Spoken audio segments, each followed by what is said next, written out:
Hi, guys. I wanted to give you a quick background about Hamlet.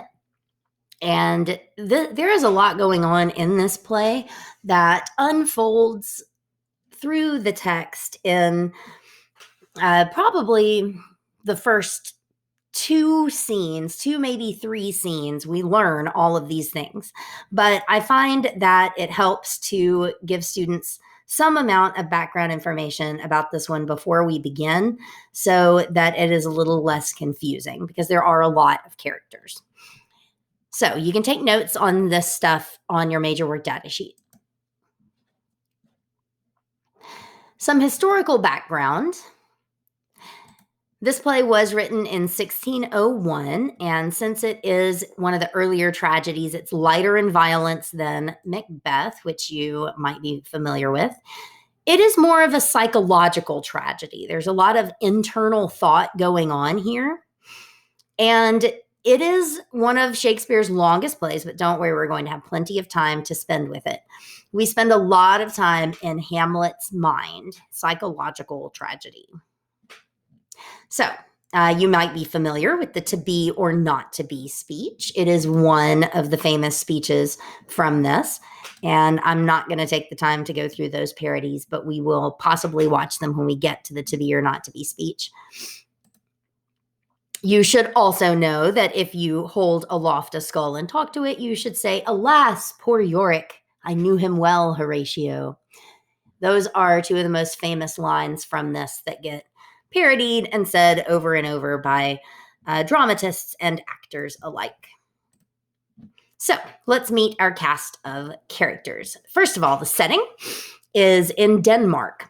So even though it was written in England, it takes place in Denmark, and it is based on Kronborg Castle is the name of the actual castle that it's based on, but Elsinore is the name of the castle in the story. So when you see Elsinore, they're talking about the castle. That's the name of the building. Hamlet is the Prince of Denmark. Many, many actors have played Hamlet, and we will watch several different versions. Most of my pictures here come from the 1996 Kenneth Branagh version. When the play opens, Hamlet's father, Hamlet Sr., has been dead for 2 months. And they will refer to him just as Hamlet, or sometimes Hamlet, the father of Hamlet. And so it can be a little confusing there in the beginning. But when they're talking about who has died, that is Hamlet's father, Hamlet Sr. Hamlet was at university in Germany when his father died. That's where he was going to school. And he has come home for his father's funeral. And in the opening scenes in Act 1, Scene 2, they are going to implore him to stay home for a while and not go back to college quite yet. Hamlet is very depressed throughout this entire play. And in addition to being depressed, he is also very angry about his mother's behavior. We will talk more about that in a minute. But he is very depressed and he doesn't know how to deal with it. And that is really kind of the bulk of this play, is him trying to figure out how to deal with his emotions and the things that are making him upset. He is somewhere between 16 and 30 years old. I think it helps for us to think of him as being around 20 since he has just come back from university. But depending on which folio or quarto you read, there are several different versions that Shakespeare performed this from, his age changes. And that is possibly because the actor playing Hamlet changed. And sometimes he was an older man, sometimes a younger man.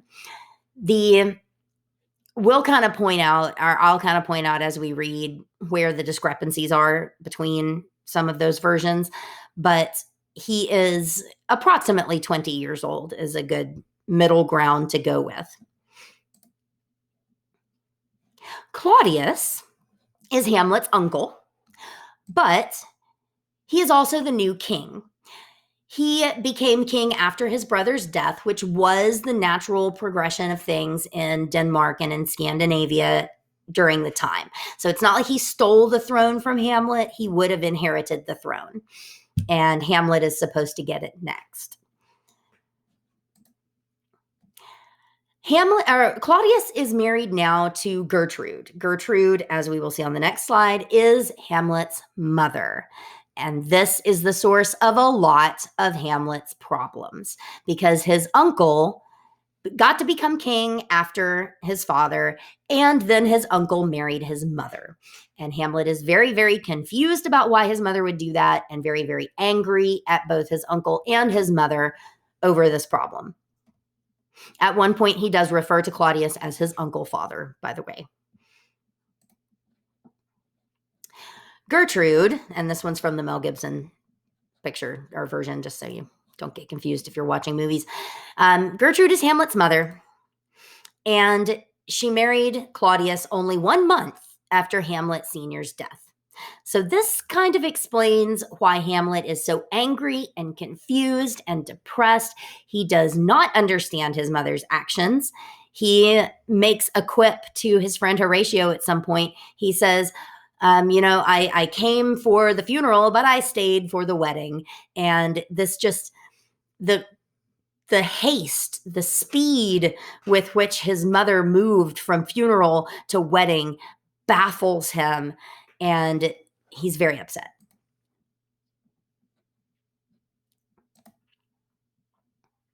Polonius is an important figure. Polonius is the chamberlain to the king. That is his position. And it is a very high up position. He has a lot of authority. He is not, however, a royal. He is a member of the bourgeoisie, so to speak. Like, he would not be considered royalty, but because of his position, he has a lot of power and authority. He is kind of like Zazu in The Lion King, if you want to think of him that way. So he is to Claudius, and he was to Hamlet Sr. what Zazu is to Mufasa in The Lion King, if that helps you.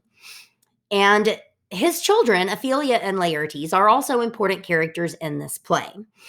And we'll talk about them in just a minute. Polonius, though, is, because of his position, he is in everybody's business all the time. He's very nosy. He has a lot to say. He likes to hear himself speak. Like, whenever he talks for a very long time. And in that way, he's kind of comic relief sometimes. He is an amusing character.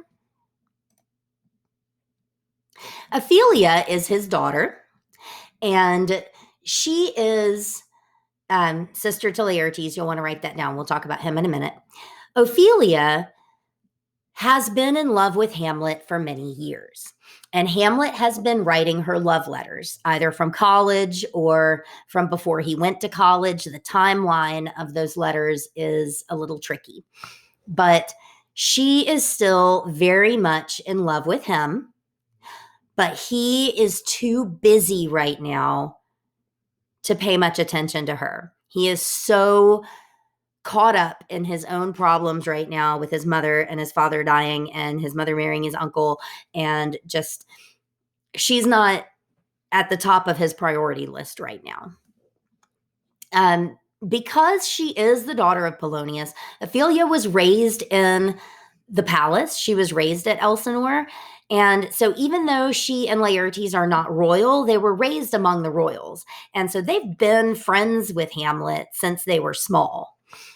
And it's also important to note that Ophelia does not have a mother. Her mother died when she was young, is kind of the assumption, and has never really been around. Let me see how much I have here. So she is going to refer to Gertrude kind of as her only female figure. After all, I haven't mentioned yet, Ophelia and Gertrude are the only female characters in this entire play. So we look to Gertrude and Ophelia a lot when we're talking about this to kind of represent how Hamlet feels about women, how Shakespeare feels about women, because they are the only women in this play. Laertes is her brother. And their relationship, you'll get to know them in Act 1, Scene 3. They are pretty close for a brother and sister. And so some of you have close siblings, and you'll understand kind of where they're coming from there. He tells her in Act 1, Scene 3, spoiler alert, that he doesn't really want her involved with Hamlet. He doesn't trust Hamlet. Hamlet is older than her, and that is his advice. They have a very close relationship. And so throughout the play, Laertes and Hamlet are set up as foils. Literary foils are juxtaposed in order to demonstrate the traits of the main character. So Hamlet being the main character, Laertes then acts as his foil. And by looking at Laertes, we can see kind of how it might have been for Hamlet if he had made different decisions, or we can see how other characters respond to similar situations in very different ways. And we will analyze that as we read. This is Horatio. Horatio is Hamlet's best friend. And it is important that you note Horatio for being significant. In Act 1, Scene 1, there are three or four different characters: Horatio, Marcellus, Bernardo. And so they all kind of run together in that first scene. But take note of Horatio in particular, because he is more important than those other characters as being Hamlet's best friend. And he will be there throughout the play. He is from Denmark, but he also attended college with Hamlet in Germany. So he has been around Denmark and he's from there, but then he also has traveled from Germany to Denmark for the funeral/wedding, and they'll talk about that. But just make sure that you take note when Horatio is speaking that he's more than just your standard servant. He is actually he is not a servant. He is an equal or friend from the lordly class and has been at college. And so he's more an equal to Hamlet, and he's his best friend. Rosencrantz and Guildenstern we won't meet until Act 2, but they are funny comic relief characters who were childhood friends of Hamlet around Denmark. He hasn't seen them since he's been away at college, but they get summoned to the court by Claudius and Gertrude to kind of try to spy on Hamlet and figure out what's going on with him. And we'll talk more about them when they show up, but they are significant, so you do need to write them on your major work data sheet. Fortinbra. This guy can be one of the most confusing characters in the entire play. When you are first reading it, he'll seem like a distraction, like he comes out of nowhere and you're like, wait, who is this Fortinbra? They're going to mention him and because his story kind of provides a backstory for what is going on politically in Denmark right now. He is the Prince of Norway. His father was killed by Hamlet's father, so there is a connection there. Similar to Hamlet, his uncle is now the king of Norway. His uncle, though, is not as capable as Claudius. His uncle is old and doddering, and basically Fortinbra is running the country, even though his uncle is officially the king.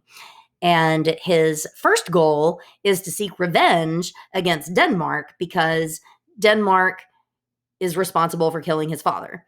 And so he's going to go try to reclaim the land that Denmark won in that same war that ended with the death of his father. And so you'll hear some of this political intrigue going on when Claudius is talking to different courtiers. But Fortinbra himself does show up in the play, and Hamlet kind of watches Fortinbra because Fortinbra is in a similar situation to Hamlet. And so he also serves as a foil that Hamlet specifically even points out and kind of says, why can't I be more like this guy? So watch for that to be going on. You'll hear it first talked about very early in Act 1, Scene 1, while the Night Watch is talking to each other.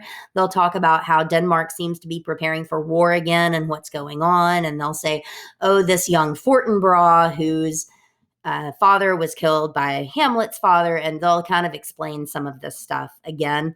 And so hopefully you'll recognize it when you encounter it.